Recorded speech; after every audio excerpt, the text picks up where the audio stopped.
Hey lore lovers! Today I have a different type of tale to tell you today. So far I've shared with you myths, legends, fairy tales, and folk tales. But today I want to share with you one of my own stories that I wrote. This one I wrote a few years ago, and since writing it, it's held a special place in my heart. And I hope it does for you too. I hope you really enjoy it. And I would love to hear what you think. Whether you don't or not, let me know in the comments below. So, without further ado, it is my honor to present to you my short story, One Cold Night by T.S. Kolunga. The moonless night grew colder. The breath could be seen of those walking by, while the nearest street lamp had burned out long ago, leaving the area in darkness. It didn't help that it was in the bad part of town. From drug runners, sex workers, thieves, murderers, and rapists, they all prowled these streets. But tonight it was quiet. The chill air chased everyone inside. And those who were left, those who had nowhere to go, sat in the darkness. They shivered, wishing for warmth but never able to find any. The sudden cold caught everyone off guard. Nobody had time to prepare for this freezing night. A handful of the homeless managed to find their way to shelters, and others pretended to be customers at cafes. One particular man, though, sat next to a dumpster. He had nowhere to go, hadn't for quite some time. He was forgotten, left alone to his own devices upon the city streets. He had claimed this dumpster as his home long ago. Its contents, its surroundings, all his. It wasn't much, but it was something. He would watch as people would walk by, ignoring him. He had given up pleading for help. He was on his own now. On this night, however, he received a visitor. A tall woman with a slender build walked down the street. She wasn't wearing anything revealing or suggestive, just a pair of slacks and a button-up shirt beneath a long trench coat. No one paid attention to her as she made her way to the homeless man, and those who stared at her felt a shiver run down their spine. She was far from ugly. In fact, she was quite beautiful. Long dark hair that glimmered as she walked beneath street lamps. Her green almond eyes seemed to glow with confidence. She didn't wear a smile, but a smirk, as if she knows the secret one tries so desperately to keep hidden. The only questionable feature she had was how thin she was. Every bone of her body could be seen, as if skin was stretched over across and vacuum sealed. But as she walked with confidence, very few noticed her anorexic frame. And soon, it was just her on these streets. She made her way into the darkness, towards the old homeless man. He wasn't aware of her presence as she appeared at the end of his alleyway. He was shivering harder now. It had gotten colder a lot faster than expected. The man refused to move. He was balled up, leaning against his dumpster, blowing air into his hands, trying to stay warm. "Hello, Alfred," the woman said as she approached him. Not a sound was heard as she had come toward him. The man jumped, not from her presence, but by what she had just said. No one had called him by his name in years. Do I know you?" he stammered through clattering teeth. The woman shook her head. "No, but I do know you. I have met your wife Hannah and your son Thomas, and I have greeted them as I am greeting you now." Alfred nodded, scratching his bushy gray beard with one hand. "I haven't heard those names in a long time. Tell me, how are they?" "Good," the woman said, "anxious to see you again." "Oh, I missed them," Alfred sighed. A single tear welled up and streaked down his cheek. "I know," the woman sighed. She sat down beside Alfred and held his hand. Her icy touch startled Alfred, but he gripped her hand tight. "I have to ask, Alfred. Why?" "Why what?" "Why this?" she asked, gesturing to the dumpster and alleyway. "Why live in a dumpster? Why stay in this cold?" "I don't deserve much else," Alfred said. "That's nonsense," the woman replied, squeezing his hand. "I've met a lot of people. I've seen a lot of terrible things. And I know you don't deserve this." "But they didn't deserve what happened. What I did," Alfred retorted. The woman shook her head. No, but it was an accident. It doesn't mean you have to punish yourself for the rest of your life.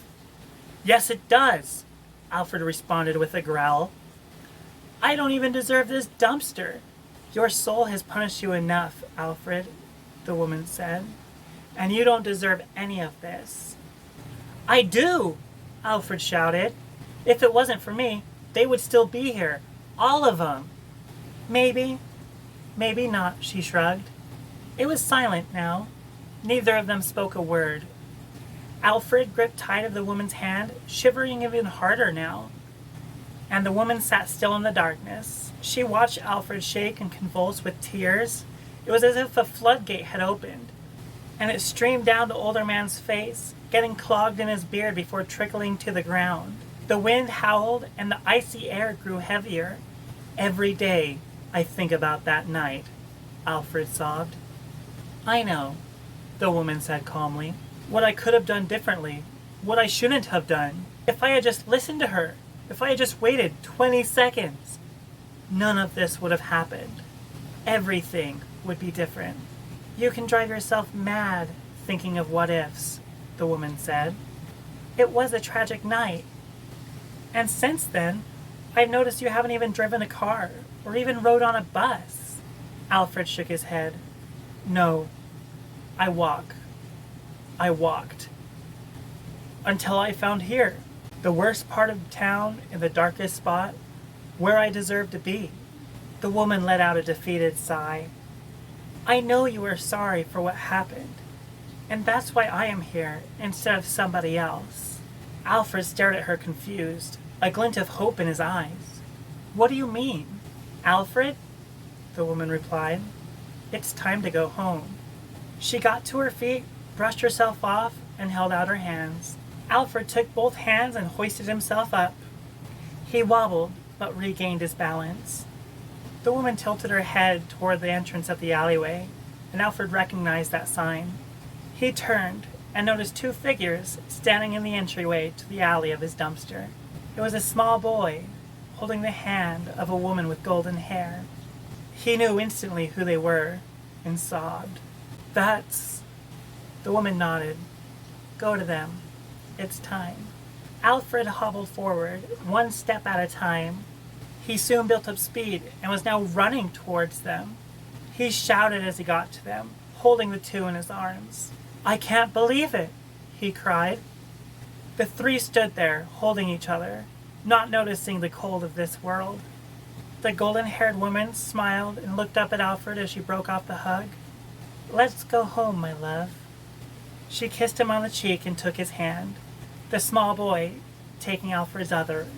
The woman in the alleyway watched the three disappear into the darkness. A moment later, a police car pulled into the alleyway. An officer stepped out and shined a light down the darkened dead end. Hello? He asked, not noticing the woman. She didn't give an answer. The officer walked down the alley to the dumpster. He looked down and noticed Alfred, frozen to the bone. He checked for a pulse, but there was none. The woman smiled and turned to leave. The last she heard was of the officer apologizing he hadn't arrived sooner. And that's it, lore lovers. What do you think? Is this a memorable story, or one best left in the dumps? Did you see the twist coming? Let me know in the comments down below. And if you liked today's video, be sure to like and subscribe, and hit the bell notification icon so you can be alerted for when the next video becomes available. Hey, sorry I'm late. I was getting my beard touched up. What did I miss? The whole thing. I'm done. What? I missed it? I didn't think you would do a whole video without me. Don't tell me you told them about... the incident. No, I didn't talk about that. I told them the One Cold Night story. That's the one about the monster in the attic, right? No, that one is called The Intruder. Oh, that's right. Is this the one about the devil's treasure and the founding of the fictional city Lakewood, Utah? No, that's my short story called The Sinking of My Soul. Oh, that's right. We should probably put a link to that in the description so people can buy it on Amazon Kindle. Is it the one about the two children trying to escape being forcibly enlisted by the king, accidentally awaken a necromancer? No, that's our upcoming novel, The Reign of Shadows. Maybe you should just watch this video. That's a good idea. So, what now? I was just ending the video, so since you're here, do you want to close out? Sure! Until next time, lore lovers. Did I do it right? Yes, you did. What now? Nothing. The video is over. Oh, right.